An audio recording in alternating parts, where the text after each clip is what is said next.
how fun is this? I'm recording a video here at the Hong Kong airport.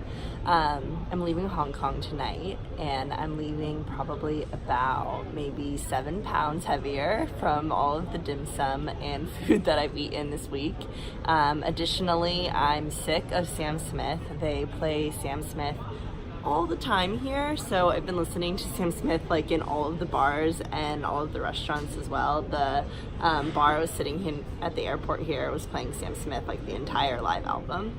And then additionally, I'm gonna miss seeing all of the cute kids. Literally one of my favorite parts of the day, which is just so silly, is like around 3:30, 4 p.m. every day if I'm on public transit, there's just loads of children between every which age running around, getting off of school, going to eat ramen, going to the park, going home to study, and they're all wearing these uniforms, and the uniforms are so cute. Like, I literally can't handle how cute they are in the uniforms. I kind of want to make my kids go to a school that requires uniforms, but I'm getting ahead of myself, right? So Hong Kong was really awesome. My mom and I had a great time. I'm glad we spent some extra time here. I'm learning about what kind of traveling I like based on this trip. I think that originally when I booked all of my tickets and started making my itinerary for this trip, I was like, I want to see as many places as I can. I want to try out as many new things as I can. But then having the extra time in a place like Hong Kong, having the extra time in Tokyo and what have you, it really creates this comfort ability that I didn't get in certain cities, and you enjoy it almost more because you understand how to ride the metro, you go to a restaurant or a bar that you've been to once or twice, and you get to know some of the bartenders there. So in general, my last 2 or 3 days in Hong Kong, even though I didn't have my mom with me, I found them really less stressful in the sense that I didn't have to plan out every single place I was going. I didn't have to look up the metro map to everywhere I was going. I just kind of could get on the train and go to an area that I was already familiar with. So planning my trip moving forward, I'm actually cutting out some of the cities that I thought I was going to go see in New Zealand and Australia, and I'm just going to try to have a home base and get to know that one city a little bit more. My highlights of Hong Kong would probably be the food. The food here is awesome. Dim sum is amazing. Additionally, the hiking that we did, I think my sister would have loved it so much. We went hiking at Dragon's Back, which is probably their biggest or most well-known hike. It's off of one of their islands, or not even one of their islands. It's on the backside of Hong Kong Island. And that was a really good hike. It's a pretty easy hike in the sense that the trail's easy to find. It's pretty well maintained, and it's not too bad of an ascent or whatever. And then I also went hiking on Llama Island, which is another small island off of Hong Kong. I should have known that there's all these islands off of Hong Kong, but again, if you're not looking at a map or you haven't been somewhere, some stuff's out of sight, out of mind. And Llama Island is so cool. It's this really small, cute, quaint island. There's 8 villages on it, but the hiking trail that I went on only goes through 3 of the villages, and they're the main villages.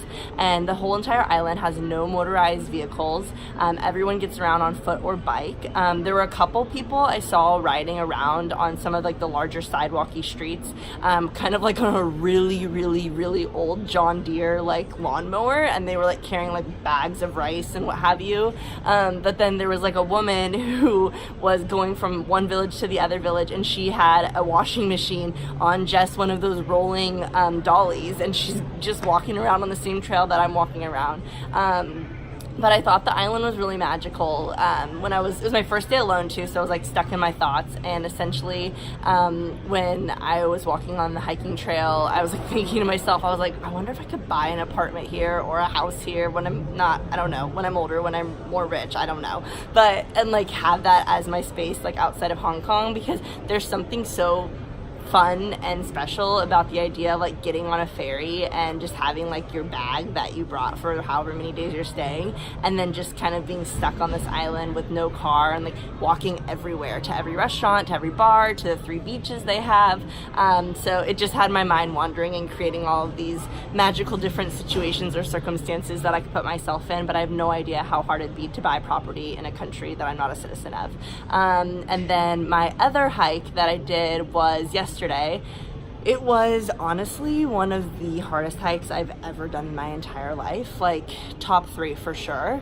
There were a ton of curse words. At one point I was spinning and I had to sit down, and I had already drank like 3/4 of my entire water supply, and I was like talking myself out of it. I was like, deep breaths in the nose, out the mouth, you're gonna be fine. But the hike, I kind of knew I wanted to go to this country park. It's called Thailand Country Park, and it's funny because all of these articles, like through like CNN and Culture Trip, like these other, you know, travel websites, they write about it. They're like, you've got to go here if you're in Hong Kong. But then you Google what hiking trails to do, and there's like no information, like nothing at all. There's not like a visitor center, nothing. So I went off of these like 3 different blogs that I could find just by different Google, you know, searches, and found the one with the best directions. And I knew going out there, I was like, this is probably going to be a little beyond what I'm comfortable with, but let's give it a shot.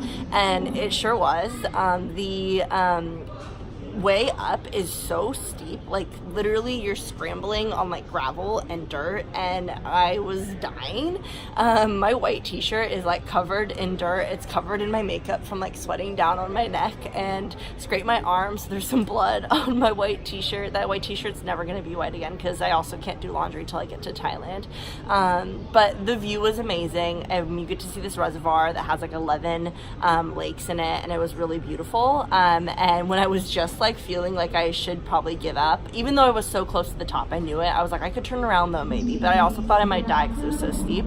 I saw another couple in the distance, and I was like, okay, I know I'm not that psycho for being up here. And then last night, my last night here, I just went and to a couple of bars in kind of their main bar area. I made friends with the bartenders, as I'm just trying to do, because it's hard to make friends out here. I miss all of my friends at home a lot. And they were really cool. The female was this aspiring model from Romania, and then the bartender was a guy who's born and raised in Hong Kong, but his whole family's from the Philippines. And they were really awesome. The guy was doing these magic tricks, and he couldn't get them right, so he kept playing these magic tricks with me and doing all these card games and never found my card. So that was pretty hilarious. But I'm heading out to Kuala Lumpur in Malaysia, and I'm gonna have 24 hours there. It's gonna be awesome. I'm pretty excited. And I'm excited for the change of culture out there. It's going to be a lot more like Indian influence and Muslim influence, so I just feel like the food and everything is going to be different.